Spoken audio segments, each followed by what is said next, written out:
From the great halls of their house, there are assembled three who hope to one day be the world's greatest driving heroes. Created from the cosmic legends of the universe comes our team captain, the Vision, Bill Fisher. Their soon-to-be Wonder Woman, Vicki Fisher. Our Captain Marvel and head flight trainee, Jennifer Skripchuk. And our Batman, the master of tools, gadgets, and all things mechanical, our mild-mannered soon-to-be billionaire, Alan Danvers.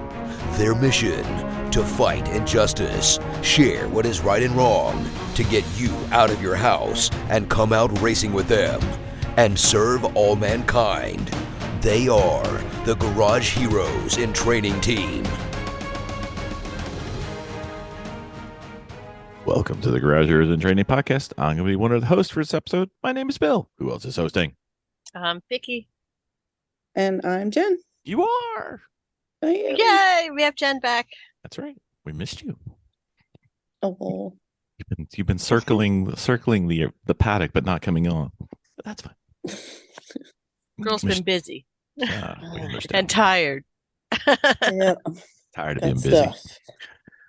Anyway, we have a guest. We have another in our continuing Lemons Judge series.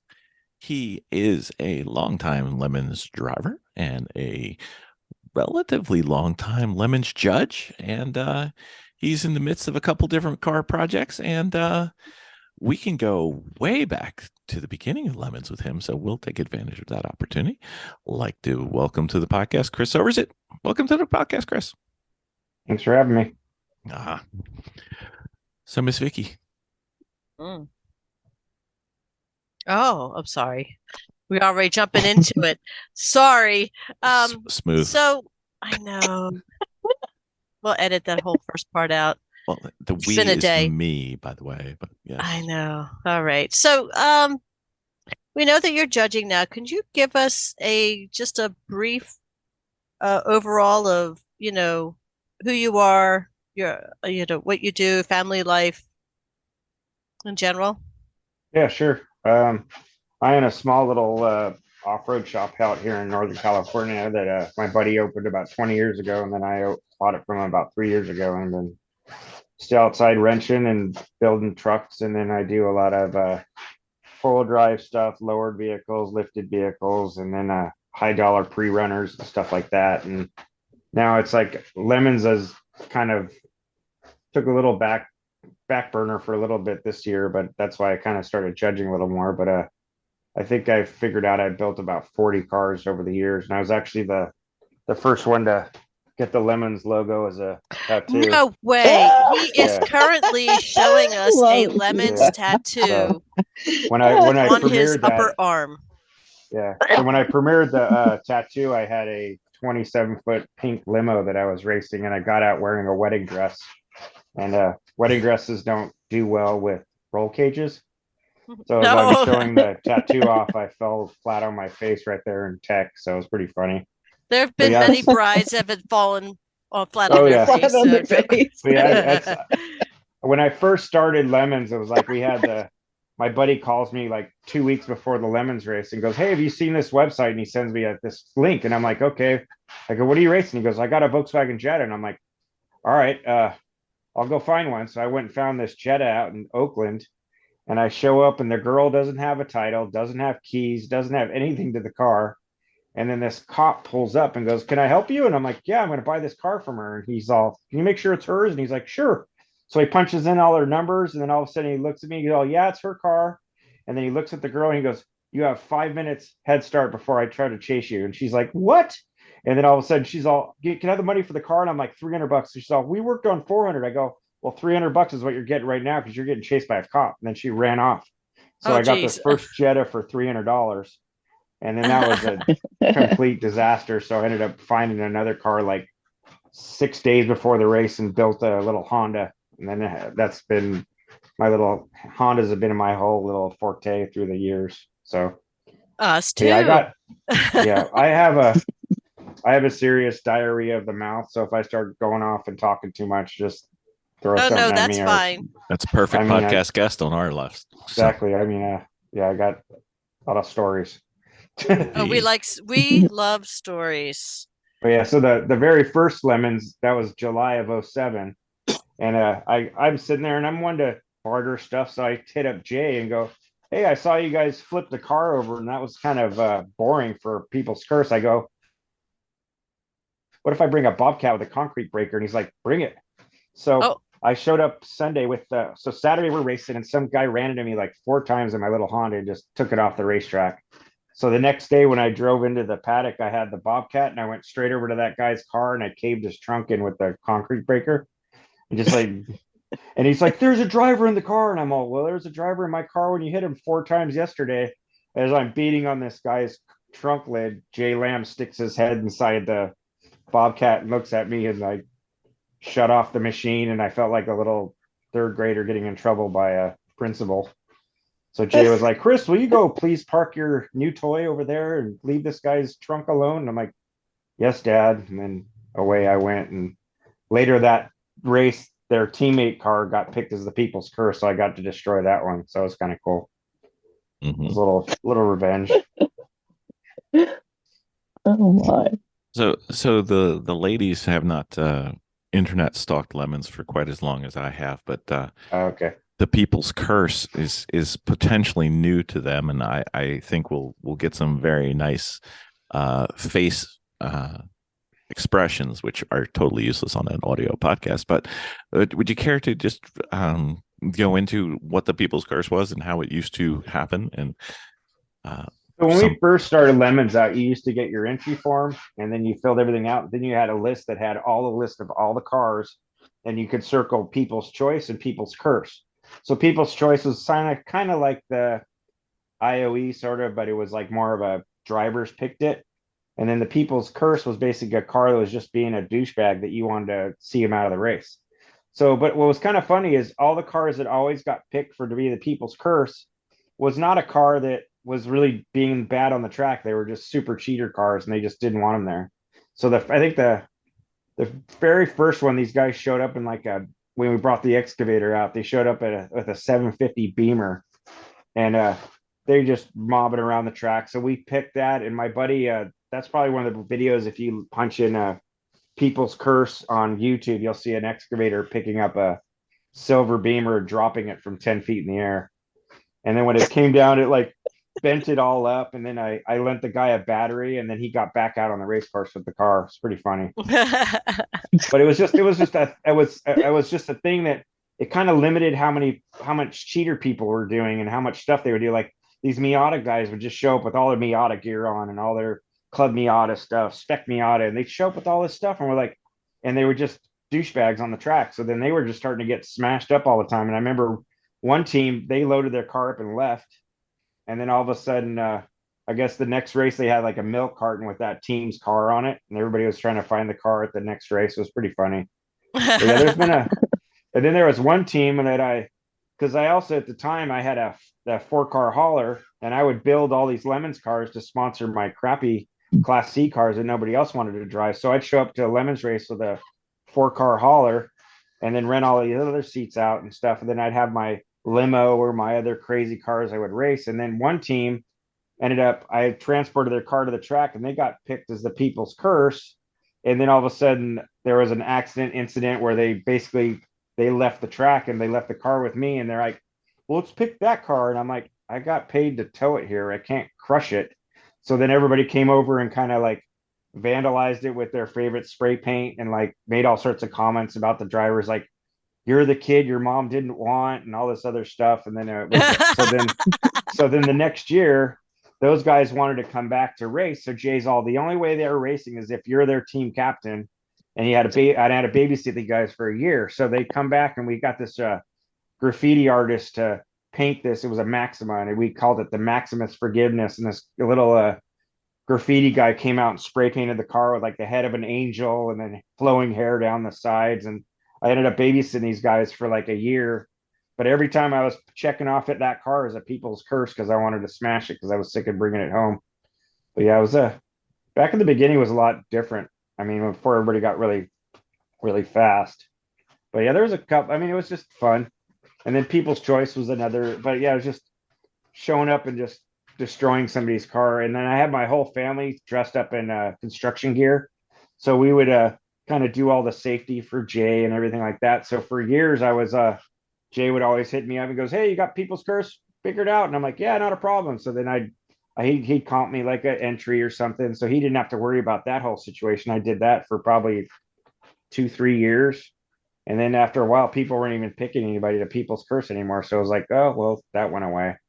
But it was fun while it lasted, getting these guys just totally upset. And one team was Fantasy Junction. They had this super cheater, like 25 hours of Thunder Hill race car.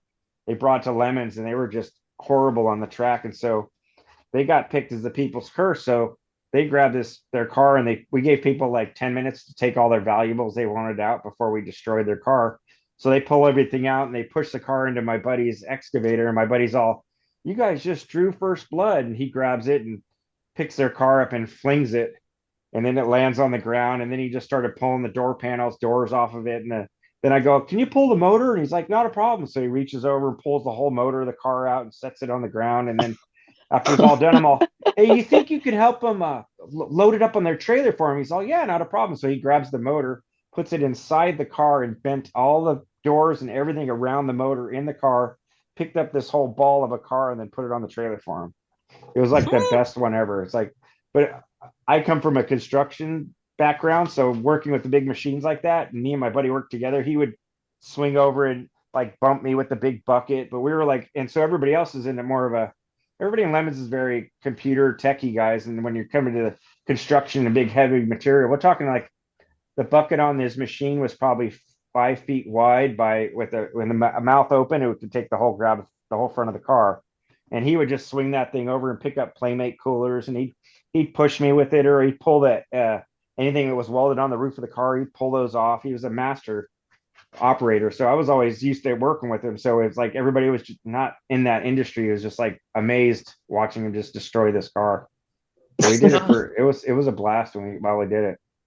So of the 40 or so cars that you said you built, which ones stand out the most to you? I mean, my limo was probably one of the funnest ones, because when I got the limo, I was sitting there on Facebook and or Craigslist at the time, and I see this limo pop up on there, and I'm like, huh. So I call up the number, and it was a number I recognize. It pops on my phone, and it was a guy that owed me money. So I'm like, "Hey, wait a minute, you still owe me like $500." And he's all right, well, give me 400 and I'll give you the limo and we'll be even. And I'm like, all right, hold on. So then I called Jay up and I go, "Jay," he's like, "Yeah." And I'm all, "Can I race a limo?" And he's like, "How big is it?" And I'm like, "Hold on." And I got a tape measure and I measured it. I go, "It's 27 feet. And he's all, "Hold on." And he hangs up, calls up Pagel, calls me back and goes, "Yeah, Pagel says you can race it." And I'm like, "But she says," he goes, "you have to do this, this, and this." And he goes, "And you can't kill anybody with it." And I'm like, okay. So the only track the car would fit on was Buttonwillow, because I was like, and it was like, which is about 150 miles from me down south. And I was like, all right, but there was another track I wanted to do. That was Thunder Hill, and they're like, "Can we do Thunder Hill?" And I guess somebody in the Thunder Hill group had a wedding there, and they tried driving a limo on their race course, and it got stuck. So they said, "Oh, the limo can't go to that track because it'll get stuck on the raceway." So that's why we got stuck going down to Buttonwillow all the time. But the limo, I dressed it up as we had a bridesmaid sticking out of the roof. It was bright pink. We all wore wedding dresses for the weekend, and that was its first outing. And then when I first came into the penalty box, I ripped the mannequin off the roof, and then Judge Phil and Judge Johnny actually took it out. If you Google "luxury comes to Lemons," you'll see a picture of Johnny Lieberman in this pink limo, and the front brakes are on fire, which is kind of funny. So he went out in it, and then they were like, "Hey, see if you can loop the car sideways on the front straightaway." So I was trying to get the car sideways on the front straightaway, and then it was just the funnest car. It was just this big limo that we did the track we did a cruise control challenge to see if you could go the fastest with the cruise control on without touching the brakes. It ended up being like 33 miles per hour and got 17 miles a gallon racing. It was awesome. And then we did a night race, and we made it look like the Titanic, and had stacks on it and lights and everything, and a big old horn. And then I had my two other cars. One of them was dressed as an iceberg, And then my other one was a little lifeboat, and it said no E30 or no ED30 or Miata drivers, women and children only, as a lifeboat. And then as we're going through the paddock, my buddy was wearing a tuxedo and like the life jacket from 1916, wearing playing a violin.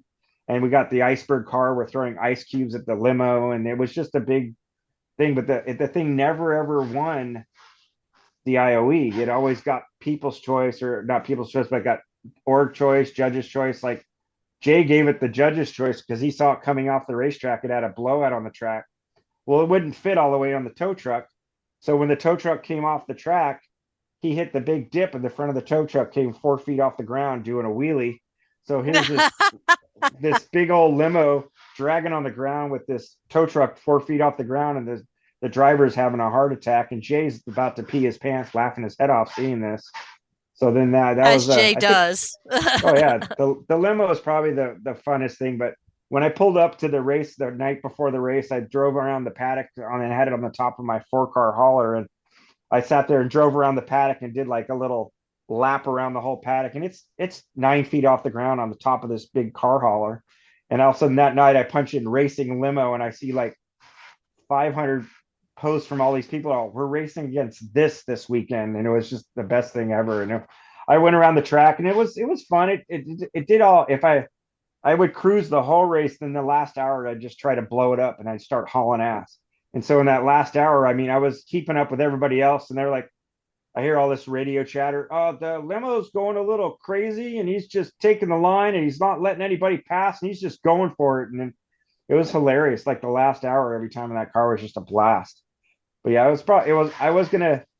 just finally, I was like sick of racing it once a year. So I finally ended up getting rid of it. But I was like, originally I was going to chop it down and make it super short and get some little people to drive it, which I didn't know if that was going to be politically correct, but nothing ever is in Lemons. So, but yeah, that was probably the funnest car I built was the limo. Then like so we've done the Aztec. I mean, I haven't done as crazy builds as Speedy Cop, which is my brother from another mother, but I've done the Aztec. We did a Cadillac Baritz. I did the whole casino theme. I wore a pink suit, and we did that with Neil, and that's how I met Neil. It was like this little meeting of people across the state of California where he brought the car to one guy's house in Gilroy. I picked it up, did the cage. Another guy picked it up from Redding, and then drove it to Chuckwalla. It was a big old little logistics game for that car. So it's been a journey, but yeah, there's a lot of fun cars. I mean, when I did the Lemon Trophy truck, it was I put big tires on it, and my shop that I have next door where my man cave is, there was a motocross shop, and they left. So they left all the second and third place trophies. So I bolted those all on the top of my truck, and we stuck lemmas on the top. And then so if you don't know what a trophy truck is, it's basically I build trophy trucks, which is like a 1,000 horsepower truck that can go 150 miles per hour across the desert, going over big old jumps. I mean, 3 feet of travel. So I called it the Lemon Trophy truck, and I put big tires on it, and I raced it in lemons like that. And so the last hour when we were doing Sonoma, I just short coursed across this grass area the whole time for like an hour. And I think I got like 17 black flags, but I didn't stop. I just kept going. I was like, yeah, it's the end of the race. Who cares? But yeah, that's awesome. Like I said, there's all sorts of fun rigs I've played. Then I raced it at Laguna Seca with Lucky Dog, which that was kind of scary / exciting. So Lucky Dog is a little intense at times. Yeah, especially when you're in something that's, I mean, not many people get past me up the hill because it has a small block Chevy in it, but coming down some of those turns was pretty scary and people flying by, but it was fun. Yeah. So when you're on the track, do you have a motto that you live by? Mine's basically it's a car on the racetrack, not a race car. So basically that's what I tell everybody. And then we did my Buttercup, the race car. We had shirts that said it's a horse on the track, not a racehorse. So that was kind of funny. But it's just, I have a lot of cars that literally shouldn't. I mean, I try to make sure everything runs before I get to the track and spank and other people, but a majority of it is I just tell her I have different people who go in different cars. For all the years of doing, I've probably had 500 people do arrive and drives with me. So it's I can read somebody over the phone of what kind of driver they're going to be before they even get there. So I'll put certain people in certain cars. Like if here's some hothead guy. I'll put him in like the really slow car with like 600 tread wear tires on it, and just have him like go out and complain. The best was one guy goes out in my car and comes back. He's all, "Do you have another set of wheels and tires?" And I'm like, "Why?" He goes, "Those are all flat spotted. I've all had that happen." He goes, "The ABS isn't working, and my car has all these auto car nannies, and none of that stuff ever happens." And I go, "What are you driving?" He's all, "That Gallardo across over there." And I'm like, "What?" So then I'm like, gave him the 4 wheels and tires, and he went to the pro shop at Sonoma and spent like $1,000 on 4 tires to put on our car. But that was pretty funny. I've had people go out and get to the penalty box, and they got out of the car and left. And then I get a call from like the loudspeaker. "Hey, Chris, your driver just said screw you, and the car's here in the penalty box. Can you come get it?" So it's pretty funny. So, but I've had a lot of different drivers. I mean, some of them have been hilarious, and some of them are just unbelievable. They stupid. Wow. So I don't know what you're doing still talking with us if you can read people that quickly, but we'll pretend the podcast keeps going. So we need to have you on for a separate episode, but we're going to try to keep this one judging related. And okay, I'm sorry. No, it's fine. We no, trust me. The middle name for our podcast might as well be Rambling On about who knows where we go. So, what do you think about since you're mostly judging now? What do you think are the differences between judging and racing, and why are you judging? The difference is like when you're judging, it's like you can like, especially if I've been to a race where those cars have been out on the track, I know how those guys drive. And so when they come and say, "Oh, I don't know what you're talking about," the best I have, I'll try to send you the video of it. I have a video. A guy comes in, he goes, "Hey, why did I get a black flag?" And I'm like, "Can you get out of the car?" And he's like, "Why?" And I'm like, "Get out of the car." So I made him get out of the car and walk around. And there was a bumper stuck in his passenger door, just hanging off the side of his car, and he didn't even notice it. It was like the best thing ever. I'm like, "Oh, I don't know whose that is." It was kind of funny, but it was like that. It's just you can tell certain people, like when somebody has the whole front of their car like full of like grass and dirt. I didn't go off the track. It's just I love seeing people that are totally uptight and just and making them do the most embarrassing things possible is like the best thing ever. I love that stuff. And it's like I had one team, it's like they kept getting yellow flags, yellow. They kept passing on yellow, pass on yellow, pass on yellow. So I go, "Get everybody that's in your paddock, and I want everybody to bring chairs and come back and see me." So they all brought chairs and sat down. And I'm like, "Now everybody take your socks and shoes off." And then I had everybody paint each other's toes and fingers yellow with yellow nail polish, and then have them sit there while they dried their yellow nail polish. So that was kind of a fun one. But yeah, it's just like some of the judging's just fun because it's like you see these guys, and it's like when you first come in, it's like they're all full of adrenaline and they're all pumped up, and then like Judge Phil and Eric are really good about it, where they'll come up with some oddball fact about nothing at all in life, and then all of a sudden the driver looks at you like, "What?" And it's like they totally mellow out and they kind of figure out, and then they're like kind of talk to you like what they did wrong. But it's like it's just funny being able to kind of see what these people are doing, and then kind of like I like making them do stupid shit basically. So it's like we had my buddy had the Tojin, and he was racing that, and so he had 10 kilos of coke that he made, and he brought them to the track. So I made one team hide the 5 kilos around the whole track at Sonoma, and then all of a sudden the next day I had another team find the 5 kilos of around the track. They made up a little scavenger hunt little thing. It was pretty funny. Well, actually there was only 4 because my 16-year-old kid found the tall one on the top of the grandstands and threw it off from like 150 feet up. So that was kind of classic. So, but it's just when you're judging, it's so different. It's just because everybody's just so amped up, and some guys are just like everybody. We all have nicknames for certain people, and some people it's you kind of get like connected to these group of people. It's like the Burnell dads. I've known them since they started Lemons in 07. Now all their kids are driving now, and they have the Burnell kids car. And so all their kids are all like learning how to drive a stick, and they were in the penalty box so many times it was out of control. And so this last race, I didn't see him till like Saturday afternoon, and it was like, "Hey Chris, did you miss us?" I go, "I know, I didn't even think you guys were here. You haven't been around." But you get so connected to these like cars that are going out there, you feel like they're parents, and then they come back and you're all disappointed about their bad choices that they made out there on track. So it's just funny seeing the reactions from people. But I like doing the goofy penalties. And it's like that's what it sucked about COVID is it killed all that for a little while. And when we started out, we had this wheel of misfortune that I used to haul around because I used to go to all the car shows and back in 07 to probably 2010 and was telling everybody about lemons, and they thought where I was driving a Honda as a demo derby car, and they'd have kids spin the wheel of misfortune. Like we used to have the Anna Nicole Smith. You had to get out and inflate a blonde sex doll, and it had to be in your car the whole weekend. And then I got the Al Gore pollution violation where I had to get out of the car, put a tie-dye shirt on, a gardening hat, dig a hole and plant a tree while all these people throw tofu at me.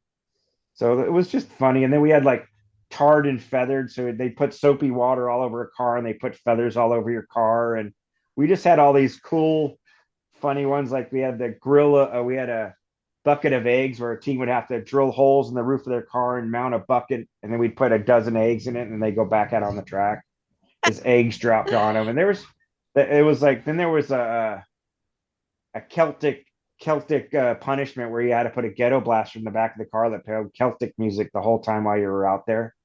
So it's just goofy, fun stuff. And so I brought a lot of that back last year when I did a couple of the races. So I was like, I brought the eggs back, but I made a team go hard boil egg them and bring them back to us. And I want to make a team make me brownies, like go find somebody's RV to make me brownies and then bring the brownies back. So I love that. let them. It's just funny stuff like that. One of my Corey Dickman gave me this big 20-gallon bucket that's full of sockets and wrenches and from one of his neighbors. And so I'll make a whole team sort all the sockets like in 10s and 8s and they'll sort it all out. And some guys are really OCD and they get it all done and then you grab it and you throw it right back in the bucket and they almost freak out. It's like, what the hell? Oh my God. It's just hilarious. Just calming people down and stuff like that. It's just funny. So are you mostly staying West Coast or you travel around? Yeah, I'm trying to because my business. I'm just trying to stay close, and I'll hit up like the races that are a couple hours from me, and I can just jump in my truck with my trailer and shoot off there. I did Jersey a few years back, and I've done Jersey. Everybody's temper is about this long. Everybody's super. I don't know what you're talking about. What do you mean? Yeah, what? they get super. What are you talking saying? about? What do you mean? What Exactly. the hell? Yeah, they get super pissed hella fast, and it's like hella. It was just funny judging back there. Then I did Colorado, and then a couple other races like that. I'm gonna probably do some more. It's just figuring it out. It's just I just like that. I mean, a lot of people, they know you from videos, but when they first meet you, it's kind of funny sometimes. Mm-hmm. And then all of a sudden you come up with these goofy things for them to do. So, well, that's part of what you're there for. So exactly. Captain's log supplemental.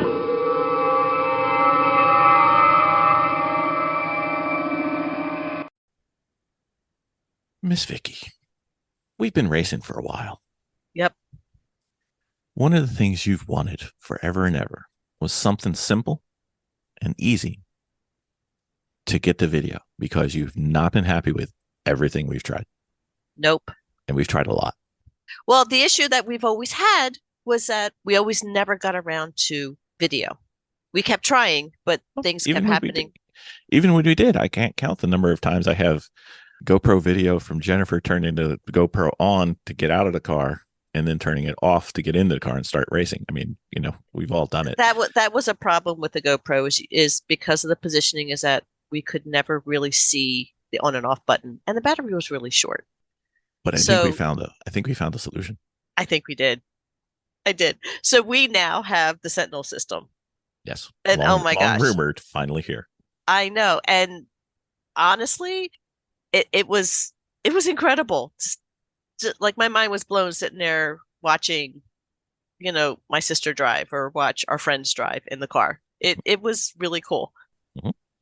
We got to have it displayed at the track in the paddock. we were watching it pretty much. Mhm.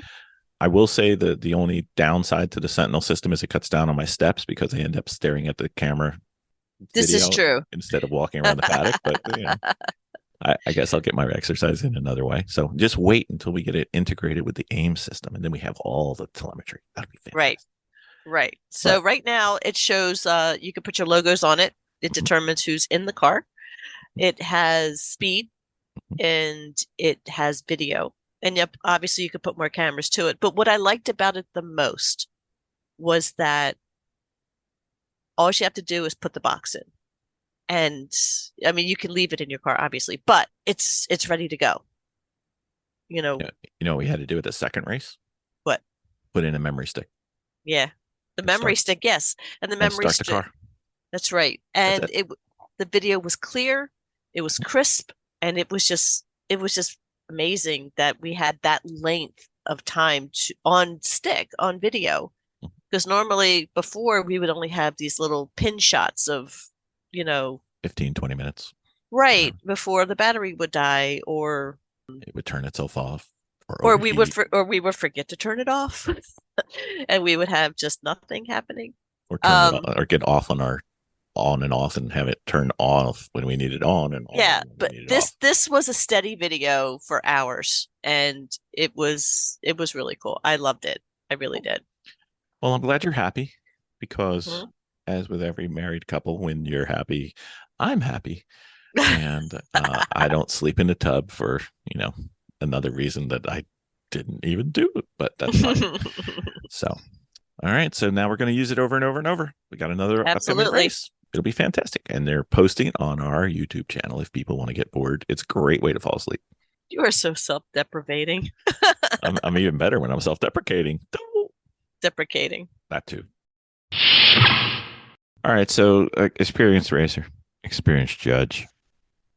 What are your favorite bribes, any requested bribes, and any tips for somebody who wants to go, let's say, a little bit off-road with their bribes?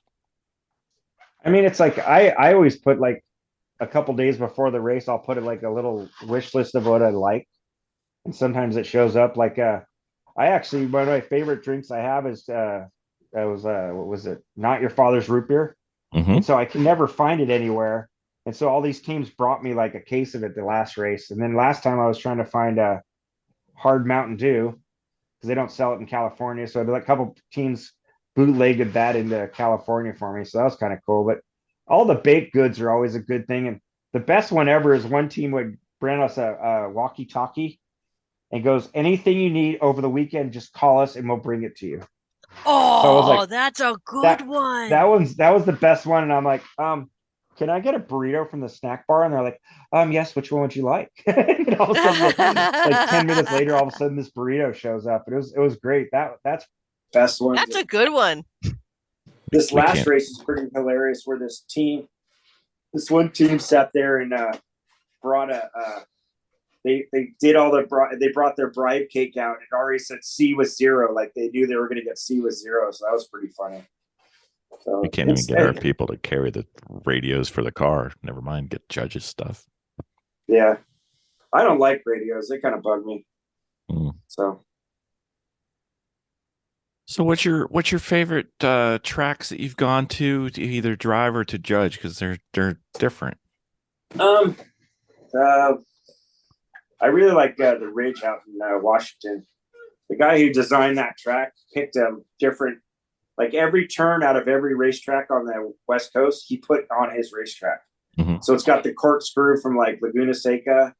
Then it's got like the Newburgh ring on the backside. And that track's really fun. And then Fernley, and we only raced that one once, but that was a track out in the middle of Nevada. That one was fun.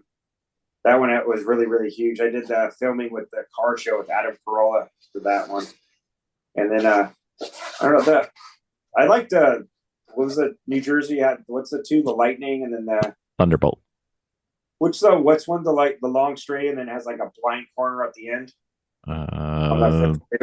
They both do that. One's got what they call the octopus, and one's got the light bulb. Those are the two differences. Okay, I drove that track in. Speedy Cop had that Parnelli Jones replica car. Was it And the fishbowl car or is it a different car? no, he built years ago with DC Dub. He built a big old Falcon, or Okay. and this car was so fast that it was passing the Beamers in the corners. It was probably Thunderbolt. That's the Yeah. bigger track. We like it better, I think. If we were Yeah, to pick one. that I like that track. I mean, New Jersey was cool. I mean, it's just a whole different terrain than I'm used to my Mhm. hilly, deserty California. Mhm. I did Chicago. That was a Autobahn. fun track. Chicago. It rained really bad, like it always does. I think. Yeah, Chicago was fun. Cool. You've been around. Yeah, well, actually, I have a car in almost every coast. I've built so many cars that I'll sell them to other teams. I have 2 cars in North Carolina. I have 1 car in Texas, 1 car in Indiana, 1 car in Colorado. So I have all these cars. So I kind of have, and then all of us that do all the arrive and drive things, we trade seats to wherever we're at on the other side, other coasts. So I'll come that's out. nice. I'll race with Speedy Cop and jump in one of his cars, and then he'll come out and jump in one of my cars, and we kind of just trade back and forth. My biggest thing is, like, if somebody comes out for an arrive and drive and the team they're at crashes or they don't race, I feel bad seeing this guy that traveled that far. So I'll go over there and give them my stint just so somebody can get out on the track. I've done that plenty of times before. I hate people not having a good time. So Yep, we do that as well. Miss yeah, Jen? it's like it comes around, goes around. Exactly. What are some cars that stand out? You told us about some, but maybe like some of the livery or the different themes that have stood out. Everybody's done it, like the Aztec. We brought an Aztec. If you Google racing Aztec, you'll see mine. And so everybody's all, oh, let's do Breaking Bad with an Aztec. And I'm like, no. I go, the original Aztec was Richard Hatch won in Survivor, in the first Survivor. And that's what we did. So I made Neil pull up his boxer shorts and hold the big giant fake check that says $1 million. Because people didn't know that Richard Hatch actually went to jail because he didn't claim taxes on his $1 million and his Aztec. So it was kind of funny. So Neil had a big check, and we had a whole Survivor thing. Like Spank brought out all these prawns from his palm tree, and we filled the whole paddock by our space with that. And I got all these little tiki torches, and I put other names of other teams on there. And we had the Tribe Has Spoken, and when teams' cars broke, we like did a little thing like that. And then it was hilarious. And that was probably the funnest one was when we did that one. And then we had the car, and all of a sudden I pulled it apart, and it still had the tent that folded out on the back. And so it was all, we got to run the tent. So we folded the tent out the back of the Aztec and raced it with the tent on the back of it. So that was probably the funnest car. And then the car broke on us on Saturday. We didn't know what was wrong with it. So so I jumped in it and drove down the street. And this was right in December. So there was like a Christmas parade or some Christmas festival going on. And all of a sudden I got stuck in this traffic jam. And I pull up to this cop, and he looks at me. He's all, what do you got going on there? And I'm like, are you thirsty? And he's like, excuse me. I'm all, you ever seen the Aztec cooler? And he's all, no, I've never even seen an Aztec. And I opened up the center console of the Aztec, has a cooler that locks into the center console. It's a cooler. And I like opened it up and I gave him a drink, and he's like, oh, thank you. He goes, well, if you don't care, you can drive right down the shoulder and pass everybody if you want. And I'm like, perfect. So here I am mobbing down the thing, and all my buddies are about to go to a search party because they think I got broke down somewhere at the race. Then we came back the next day, and then as we're racing the next day in the Aztec, the judges come up to us and go, okay, so it's between you guys and the Sterling of who's going to get the IOE, who finishes before the other one. And we were on the same lap, and my friends had the Sterling, and I got the Aztec, and Neil was driving both of the cars. So it was kind of funny. So, so we ended up winning the IOE in that car by like 6 seconds. So it was a very close finish. It's fantastic. So we like to call this the no pressure question of the podcast. What's your favorite lemon story? It could be a few. I got geez. So I was at Miller, or was it Miller? No, Colorado. I was at High Plains, and I know a lot of stuff about Hondas and some pretty Neanderthal stuff. And so I see this guy with this Honda, and they got everything out of this Honda, and they like got everything apart. They're trying to figure out why it won't run. And they're like, yeah, we heard there's this guy named Chris Overzet. It's like this total Honda guru, and he's supposed to be at this race. And I'm like, you know that guy? And I'm like, no, I don't know who he is. And I'm like, well, what kind of problem you have? And they told me what it was. And I go, let me see your ECU. And he hands me the ECU, and I rattle it, and I could hear all the noise inside it. And then I grab it and I threw it. And these guys are like, what the hell, dude? And they're all getting mad at me and yelling at me. And I'm like, so I walk over and I grab it and I listen to it, and I'm all, here, plug it back in. And the guy's like, he plugs it back in, and the car starts right up. And they're like, how do you know to do that? And I'm like, I'm Chris Overzet, by the way. You have 8 hours on that ECU before it dies tomorrow. And then they're like, are you sure? And I'm like, yes. And then all of a sudden the next day at like 2 o'clock, they're dead on the track rolling because they couldn't find an ECU. But yeah, that was probably one of the funnest stories where I love walking up to people that are trying to fix their shit and then fix their stuff, and then I walk away. They get so mad at me when I do that. You need to walk towards our paddock a little more often. Yeah. So it's like, I don't know. Or I had another team that they were messing with a kill switch. I knew the kill switch was bad, but they wouldn't change the kill switch. So they're sitting there for like 2.5 hours. So I like walk over and put this kill switch right on the hood of their BMW, and I'm like, so whenever you guys put that in, your car will run. And they're like, no, it's not that. And then finally they grabbed the kill switch, they put it in there, and the car started right up. And they're like, hey, what do you want for that kill switch? I'm all, $300. And they're like, $300? I'm all, yeah, 50 for the kill switch and $250 for me for diagnosing it from over here. And they're like, whatever. And I'm like, $50. But yeah, that was kind of fun. That was another good story. But like I said, I have stories galore. So I can see that. Yeah, you've been at it for a very, very long time.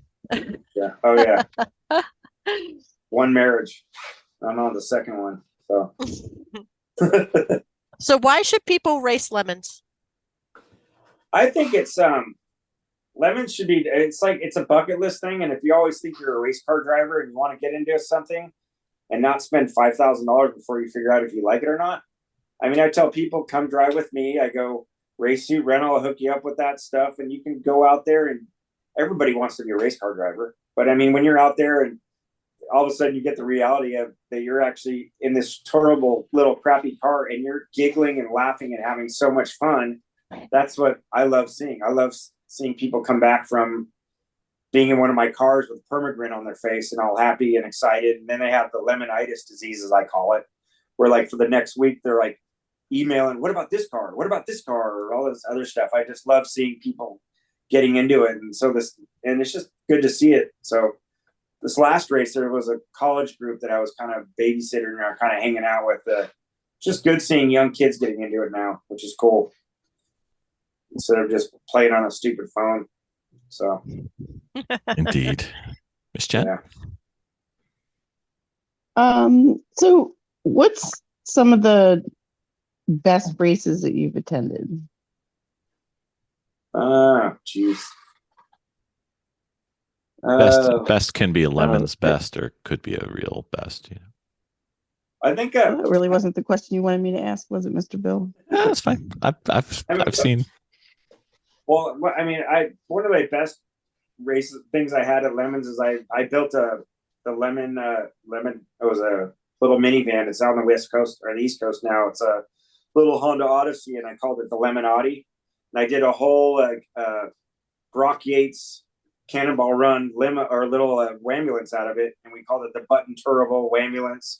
And we raced it, and it was the first time I ever won a class. So I actually won Class C in it, and it was that was probably the best one. It was that one. It was funny because Corey was trying to get Class C too, Corey Dickman, and he was broke on the racetrack, and so I kept pulling up to him and asking him how he was doing when I was coming around for my next lap, and he was getting so mad at me, and the corner worker's right there laughing at me as I'm mocking my buddy. But when I won that race that night, when we did the award ceremony, somebody figured out that was the 100th race that I entered in a car. That how does that $120,000 feel for the trophy that I just won? So that was a little reality check of how much I've wasted in money, but it's fun, I guess. You got to spend it somewhere. What do you think is the most misunderstood thing about lemons? A lot of people don't think it's real racing, and it really is. It's just you're in a crappy car. I mean, it's like it's just you're in a different car, and no matter what you're in, people have been racing things forever.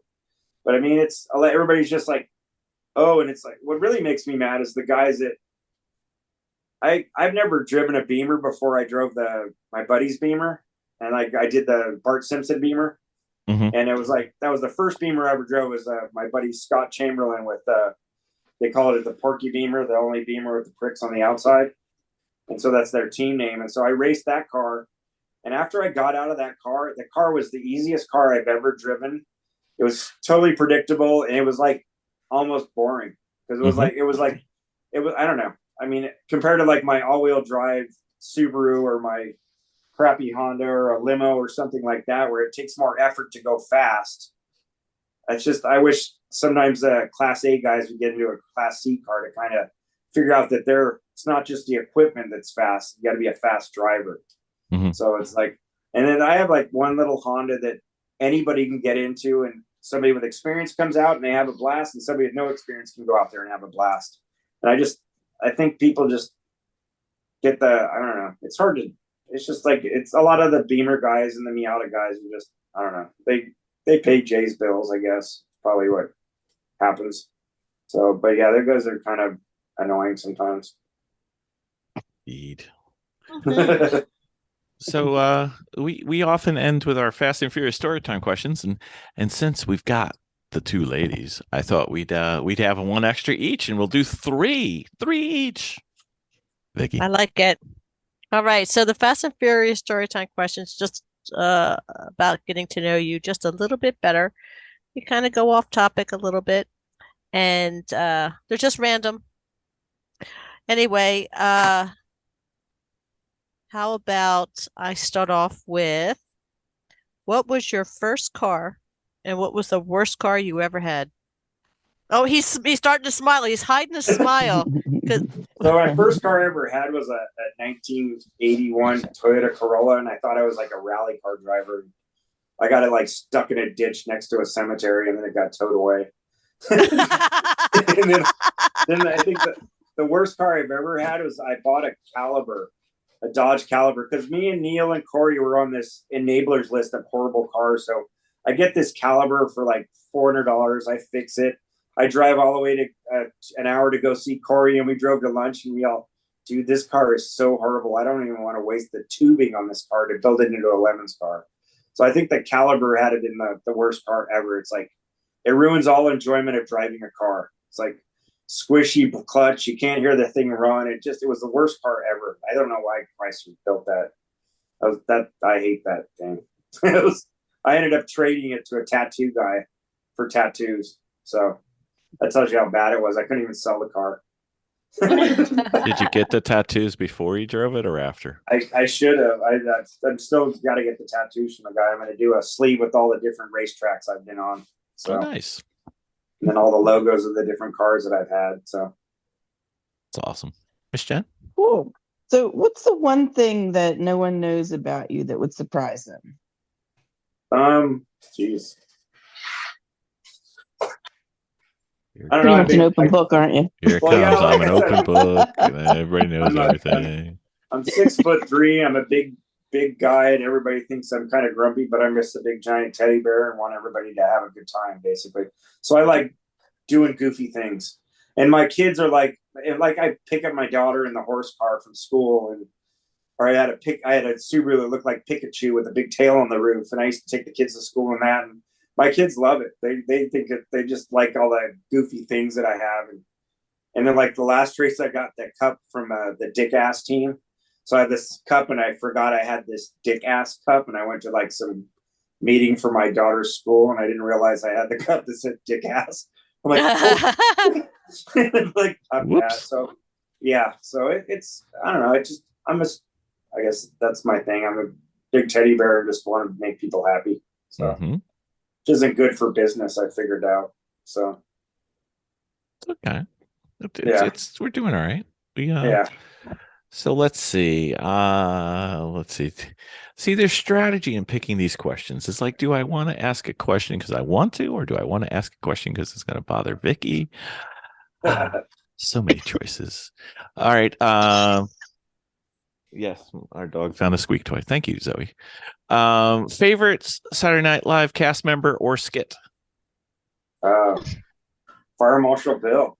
Oh, very nice. I mean, I love the. What if the elves got the you're writing? What was it? The turbo. Yeah, that was like I love. Yeah, I always liked him the best. Or what was that wine kid? The don't. I forgot the mom and the dad, the mom and the kid. Oh yeah, that's Mad TV. Was it Mad TV? Yeah, I think that's Mad TV. Oh, okay. Well, yeah, but yeah, no, it all counts. Yeah, that one. Yeah, that was great. Look what I could do. Yeah, they were awesome. Yeah, that was. I wanted to do a theme of that with lemons, but like nobody would know what it was. They'd be like, "What's that?" So.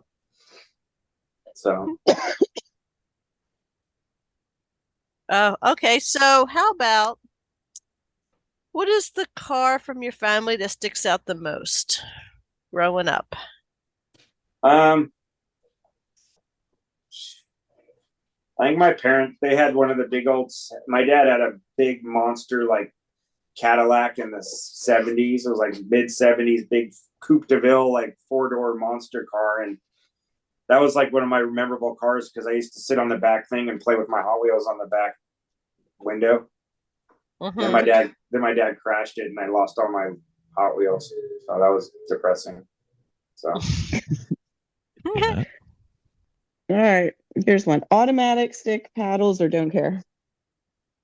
I think the wacky paddles are kind of, I don't know. If we got an automatic, you want to make it a little funner. I guess they're cool, but I'm making my kids learn how to drive stick, and they're like, "Dad, it's a stick," and I'm like, "You're gonna learn how to drive a stick because I'm not gonna have you stuck somewhere." So yeah, because I don't care. I mean, the paddle thing is fun if you got a boring automatic car, I guess. But I work on all these brand new trucks that got paddle shifters in them now too. So Really? yeah, all the Raptors. Yeah, Raptors. Oh yeah. All the new. I just did a 23 Chevy truck and it had paddle shifters in it. They're all 10 speeds in the trucks now, so it's pretty crazy. It is. Okay, so what car would you love to switch into that you've raced against in the past, and at what track? I'd love to get the Model T GT back into Lemons, but it's off in Lucky Dog land now. But that car would be a blast to do it. Probably up in. I'd love to see that car back east doing a couple of the lightning bolts, and that car would be a blast. Mm-hmm. I don't know if you guys know the Model T GT was that one with the open wheels on. I do. I'm not sure Miss Vicki does. Yeah, it's a really cool car that my buddy at Lemons built it. It's a 1927 T, and they had a trailer on their back, and they drove it to all those different racetracks, and they'd win and then drive back. It's an awesome car. I actually fit in it, so that's always a good factor too. So, Miss Vicki, my turn. How about do you have a pre-race ritual, prep ritual? Sometimes if I'm in a full build of something, I'll hit a movie and go to the movies like right before I'm doing everything, just to kind of get my brain clear and just pay attention to a movie at a movie theater. That's something I've always done for years. Like my wife will figure that out. She'd be like, "Oh, you got lots of work to do on the race car because you just went to the movies yesterday, huh?" And I'm like, "Yeah." Figured that one out. Just something to kind of decompression away. Yeah. I mean, I built 2 cars in 11 days, and showed up, and I was up for 47 hours when I went through tech. I teched both cars at like 9 o'clock, and then I went to sleep, and then woke up at the next morning at 7, and we did the race. But yeah, that was probably one of the dumbest and hardest ones I did. So yeah, we can't do that for sure. Right. Yeah, it's like that was like 10 years ago or 15 years ago when I was younger, I guess. So, what is your favorite album of all time? In Excess Kick. Wow. Okay. Wow. Yeah, that or Dramarama. So it's kind of between those two. So all right. Well, since Miss Jen skipped her all-time favorite question, I'm going to ask it for her. What is your favorite car movie or car from a movie of all time? Oh, geez. TV counts too. Yeah. I don't know. I mean, God, it's a hard one actually, because it's like I always want to build those cars and make them into street cars just to have the attention of it, because I'm an attention whore. So I'd almost say that I like the Griswold family vacation. I love to do that the new generation, that ugly bus that they had in the last. Oh, the recent remake. Yeah, that one was just so goofily weird and horrible that I think that'd be a fun one to have. That or just a normal Griswold wagon, which I actually built one out of a Pinto that's on the East Coast now. Years ago. Yeah, so that sounds awesome. Yeah. So, Chris, it was great to have you on for the first time. Soon to be second time. Who knows when? We'll figure something out. If people want to keep up with you and see what craziness you're doing, or see some of the real bread and butter cars that you guys are making and trucks, how would they keep up with you? Just my name under Chris Overzet on Facebook and stuff is mostly what I got. So. And if by some chance somebody tuned into our podcast for the wrong reasons with the wrong budget and they wanted a pre-runner truck or a trophy truck, where would they go? Oh, Extreme Motorsports in Brentwood, California. Sounds fantastic, sir. Well, it was great meeting you, and thank you for coming on and being part of our judge series. Okay, I hope I did justice for him. Well, I mean, you know the judges. Sometimes the bar is pretty low. It's easy. Exactly. Yeah. They do have the best stories. They do. They do have the best stories. Yeah, Yeah, I mean, yeah. Some of the stuff, like some of my snowballs things happen. The last race, not off topic, but the little Burnell kids got a penalty, and so I had my friend's kid go hide and made them find him. Well, they went to the gift shop to go find him, and they asked the lady at the gift shop. And Thunderhill Raceway is about 10 miles out in the middle of nowhere, so she thinks it's a real missing child. So she goes over the radios and tells everybody there's a missing child, and the whole thing just explodes into this big giant thing around the whole race course where they're trying to find this kid. And then it was my fault because I was the one that thought of this dumb thing. So I was like, I had to apologize to the track officials, and so I got scolded as a judge. So it was kind of bad. So, yeah, hide and seek. I've got a question we haven't asked yet, but you seem to be the recipient of these dumb questions. So we all know that post-race hangover weekend is true. Does it happen for judges, or is it better? No, you still get you got to decompress after it because it's like so much stuff you're doing, and you definitely still have it. Because I mean, luckily I don't have the jet lag like some of the people have to deal with, but still, it's like trying to get everything done and thinking of all the people that you embarrassed and stuff over the weekend is a good thing. So.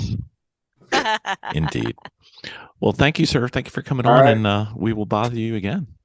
All right, perfect. Thank you. Thanks. Later. Thank you. Have a great day.